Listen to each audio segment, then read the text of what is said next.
नमस्कार, आपका स्वागत है। कलयुग के अंत के विषय में हमारे प्राचीन पुराणों में पहले ही भविष्यवाणी की हुई है।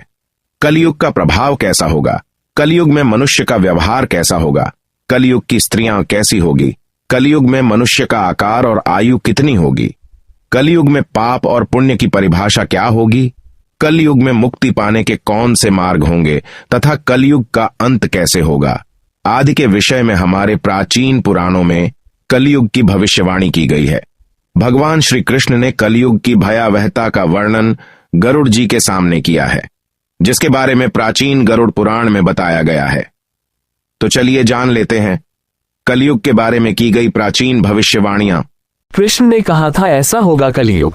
सतयुग में शिव, त्रेता में राम, द्वापर में श्री कृष्ण और कलिकाल में भगवान बुद्ध हिंदू धर्म के केंद्र में है। लेकिन श्री कृष्ण के धर्म को भूत, वर्तमान और भविष्य का धर्म बताया गया है। श्री कृष्ण का जीवन ही हर तरह से शिक्षा देने वाला है। महाभारत और गीता विश्व की अनुपम कृति है। महाभारत हिंदुओं का ही नहीं, समस्त मानव जाति का ग्रंथ है। इससे प्रत्येक मानव को एक अच्छी शिक्षा और मार्ग मिल सकता है। प्रत्येक मनुष्य को इसे पढ़ना चाहिए। महाभारत में जीवन से जुड़ा ऐसा कोई सा भी विषय नहीं है जिसका वर्णन न किया गया हो और जिसमें जीवन का कोई समाधान न होगा। महाभारत में देश, धर्म, न्याय, राजनीति, समाज, योग, युद्ध, परिवार, ज्ञान, विज्ञान, अध्यात्म, तकनीकी आदि समस्या विषयों का वर्णन मिलेगा।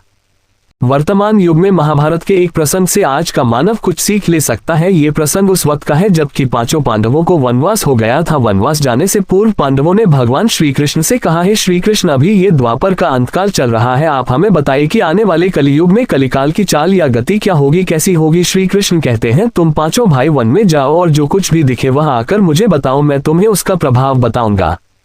पांचों भाई वन में चले गए। वन में उन्होंने जो देखा उसको देखकर वे आश्चर्यचकित रह गए। आखिर उन्होंने वन में क्या देखा और श्री कृष्ण ने क्या जवाब दिया, जानिए अगले पन्नों पर एक रोचक प्रसंग। अगले पन्ने पर पांडवों ने वन में क्या देखा, युधिष्ठिर ने क्या देखा। पांचों भाई जब वन में रहने लगे तो एक बार चारों भाई अलग अलग दिशाओं में वन भ्रमण को निकले। युधिष्ठिर भ्रमण पर थे तो उन्होंने एक जगह पर देखा कि किसी हाथी की दो सूंड है। ये देखकर युधिष्ठिर के आश्चर्य का ठिकाना नहीं रहा।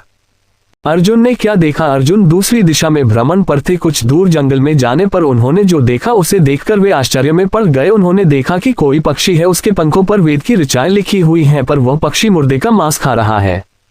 भीम ने क्या देखा, दोनों भाइयों की तरह भीम भी भ्रमण पर थे। भीम ने जो देखा वह भी आश्चर्यजनक था। उन्होंने देखा कि गाय ने बछड़े को जन्म दिया है। जन्म के बाद वह बछड़े को इतना चाट रही है कि बछड़ा लहूलुहान हो गया। अगले पन्ने पर जानिए नकुल और सहदेव ने क्या देखा। सहदेव ने क्या देखा, सहदेव जब भ्रमण पर थे तो उन्होंने चौथा आश्चर्य देखा कि 6-7 कुएं हैं और आसपास के कुओं में पानी है, किंतु बीच का कुआं खाली है। बीच का कुआं गहरा है फिर भी पानी नहीं है। उन्हें ये देखकर घोर आश्चर्य हुआ कि ऐसा कैसे हो सकता है।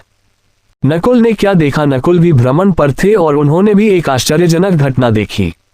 नकुल ने देखा कि एक पहाड़ के ऊपर से एक बड़ी सी शिला लुढ़कती हुई आती है और कितने ही वृक्षों से टकराकर उनको नीचे गिराते हुए आगे बढ़ जाती है। विशालकाय वृक्षों भी उससे रोक न सके।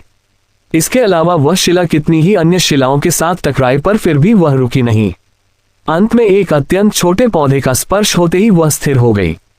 अगले पन्ने पर जानिए तब श्री कृष्ण ने क्या कहा। पांचों भाइयों ने अपने देखे गए दृश्य की चर्चा की और शाम को श्री कृष्ण को अपने अनुभव सुनाए। सबसे पहले युधिष्ठिर ने कहा कि मैंने तो पहली बार 2 सूंड वाला हाथी देखा, यह मेरे लिए बहुत ही आश्चर्यजनक था।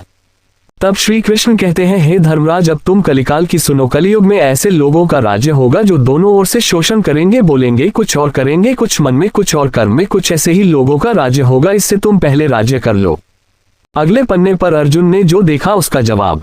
युधिष्ठिर के बाद अर्जुन ने कहा कि मैंने जो देखा वह तो इससे भी कहीं ज्यादा आश्चर्यजनक था। मैंने देखा कि एक पक्षी के पंखों पर वेद की ऋचाएं लिखी हुई हैं और वह पक्षी मुर्दे का मांस खा रहा है।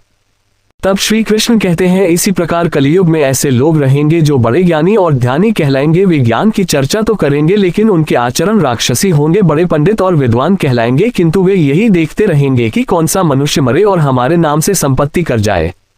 हे अर्जुन, संस्था के व्यक्ति विचारेंगे कि कौन सा मनुष्य मरे और संस्था हमारे नाम से हो जाए। हर जाति धर्म के प्रमुख पद पर बैठे विचार करेंगे कि कब किसका श्राद्ध हो, कौन कब किस पद से हटे और हम उस पर चढ़े। चाहे कितने भी बड़े लोग होंगे किंतु उनकी दृष्टि तो धन और पद के ऊपर, मांस के ऊपर ही रहेगी। ऐसे लोगों की बहुतायत होगी, कोई कोई विरला ही संत पुरुष होगा। अगले पन्ने पर भीम ने जो देखा उसका जवाब। अर्जुन के सवाल के जवाब के बाद भीम ने अपना अनुभव सुनाया। भीम ने कहा कि मैंने देखा कि गाय अपने बछड़े को इतना चाटती है कि बछड़ा लहूलुहान हो जाता है। तब श्री कृष्ण कहते हैं कलियुग का मनुष्य शिशुपाल हो जाएगा। कलियुग में बालकों के लिए ममता के कारण इतना करेगा कि उन्हें अपने विकास का अवसर ही नहीं मिलेगा। मोह माया में ही घर बर्बाद हो जाएगा। किसी का बेटा घर छोड़कर साधु बनेगा तो हजारों व्यक्ति दर्शन करेंगे, किंतु यदि अपना बेटा साधु बनता होगा तो रोएंगे कि मेरे बेटे का क्या होगा। इतनी सारी ममता होगी कि उसे मोह माया और परिवार में ही बांध कर रखेंगे और उसका जीवन वहीं खत्म हो जाएगा। अंत में बेचारा अनाथ होकर मरेगा। वास्तव में लड़के तुम्हारे नहीं हैं, वे तो बहुओं की अमानत है। लड़कियां जमाइयों की अमानत है और तुम्हारा ये शरीर मृत्यु की अमानत है। तुम्हारी आत्मा परमात्मा की अमानत है। तुम अपने शाश्वत संबंध को जान लो बस। अगले पन्ने पर सहदेव ने जो देखा उसका जवाब।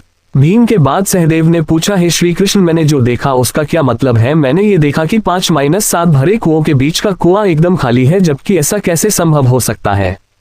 तब श्री कृष्ण कहते हैं कलियुग में धनाढ्य लोग लड़के लड़की के विवाह में, मकान के उत्सव में, छोटे बड़े उत्सवों में तो लाखों रुपए खर्च कर देंगे, परंतु पड़ोस में ही यदि कोई भूखा प्यासा होगा तो यह नहीं देखेंगे कि उसका पेट भरा है या नहीं। उनका अपना ही सगा भूख से मर जाएगा और वे देखते रहेंगे दूसरी और मौज मदिरा, मांस भक्षण, सुंदरता और व्यसन में पैसे उड़ा देंगे, किंतु किसी के 2 आंसू पोंछने में उनकी रुचि न होगी।